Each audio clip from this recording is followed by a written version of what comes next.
CM Revanth 46వసారి ఢిల్లీకి వెళ్లారు అని అన్నారు బీజేపీ ఎంపీ లక్ష్మణ్. పాలనలో ఒక్క అడుగు ముందుకు 2 అడుగులు వెనక్కి వేస్తున్నారని తెలిపారు. రాజీవ్ గాంధీ అంజయ్యని అవమానిస్తే తెలుగు ప్రజలు తిరగబడ్డారన్నారు. రేవంత్ కాంగ్రెస్ హైకమాండ్ దగ్గర తెలంగాణ ఆత్మగౌరవం తాకట్టు పెడుతున్నారన్నారు.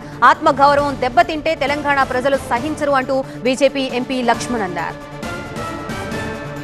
ఇప్పుడు అది రేవంత్ రెడ్డి గారి 46వ పర్యటన నాకు తెలిసి ఢిల్లీకి. సరే తప్పులేదు, జాతీయ పార్టీ అధిష్టానం. కానీ ఒక అడుగు ముందుకు 4 అడుగులు వెనక్కు. ఈ 18 మాసాలు విశ్లేషిస్తే పూర్తిగా ఇవాళ వ్యతిరేకత కాంగ్రెస్ ప్రభుత్వం పట్ల.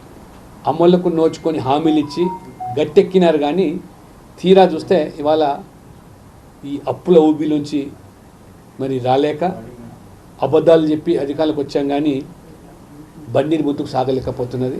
ఆనాడు రాజీవ్ గాంధీ గారు అంజయ్ గారిని అవమానపరిస్తే తెలుగు జాతి తిరగబడ్డది. ఇవాళ మళ్ళీ తెలంగాణ ఆత్మగౌరవాన్ని ఢిల్లీకి తాకట్టు పెట్టే విధంగా రేవంత్ రెడ్డి గారి వ్యవహారం కనబడుతున్నది.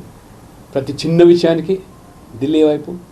మరి అంతేకాకుండా ఇవాళ ఢిల్లీలో ఎక్కడికి వెళ్ళినా దొంగలా చూస్తున్నారు, ఎవడు అప్పులు పుడతలేవు, చెప్పులు ఎత్తుకుపోయేవాళ్ళ చూస్తున్నా. అంటే ఇది తెలంగాణ ప్రజల అవమానం. ఇది కాబట్టి తెలంగాణ ప్రజలు దేన్నే సహిస్తారు కానీ ఆత్మగౌరవాన్ని మరి అవమానాలు సహించారు.